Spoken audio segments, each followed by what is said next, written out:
Imagine waking up in a world where clean air is the norm, where jobs are tied to rebuilding the planet, and where the communities hit hardest by climate change are finally the ones leading the solutions. That's the dream behind the Green New Deal. But is it just that, a dream, or is it grounded, well-argued vision for the future? To find out, we're turning to a workbook for argument. We'll test the Green New Deal's logic, its use of evidence, and how well it engages with opposition. We'll draw from real expert sources like the IPCC, the Fourth National Climate Assessment, and even Naomi Oreskes, Merchants of Doubt, to see what stands out and what needs work. Let's take a closer look. It grounds its case in peer-reviewed science. The Intergovernmental Panel on Climate Change says we'll risk over $500 billion in annual damages if we don't act fast. Coastal cities, agriculture, and public health are all at risk. That's not politics. That's evidence-based forecasting. According to Weston, a good argument begins with strong, credible evidence. On this front, the Green New Deal delivers. But it doesn't just stop at facts. It connects climate change to people's lives. The proposal emphasizes justice for marginalized communities, those who bear the brunt of pollution, rising temperatures, and economic inequality. This emotional and moral appeal strengthens its urgency. But Weston reminds us, emotion without substance can make an argument weak. We need balance. And that's where the cracks begin to show. The Green New Deal sets ambitious targets: net zero emissions, millions of jobs, and economic transformation. But it often skips the how. Where are the specific roadmaps for transitioning the grid, retrofitting millions of buildings, or funding all of this work? As Mark Purdon and his team argue in a detailed policy analysis, a bold vision must be supported by specific strategies. Without clear plans for implementation, the proposal may remain merely an inspiring idea rather than a practical solution. Then there's logic. One problem: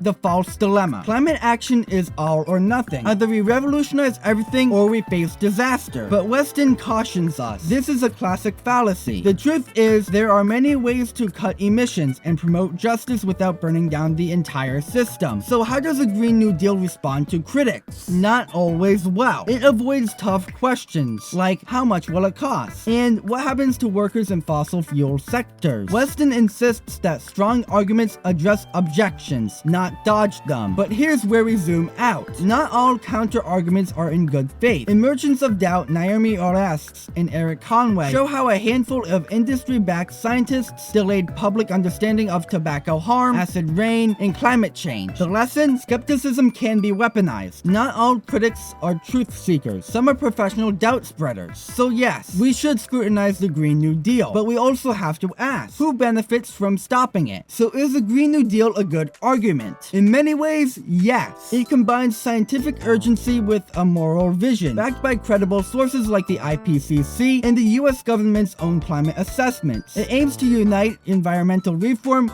with economic and social justice. But as Weston teaches us, great arguments are also clear, specific, and responsive to critique. The Green New Deal shines in inspiration but struggles in implementation. Experts like Thomas Friedman and policy analysts like Purdon offer a more balanced view. They show that while the plan is difficult to execute, it lays the essential groundwork for the future. And here's the truth: the Green New Deal doesn't have to be perfect. It just has to start the conversation. Climate change is too complex for silver bullets. But with critical thinking, bold ideas, and honest debate, we can move forward, because the cost of inaction is far greater than the price of ambition.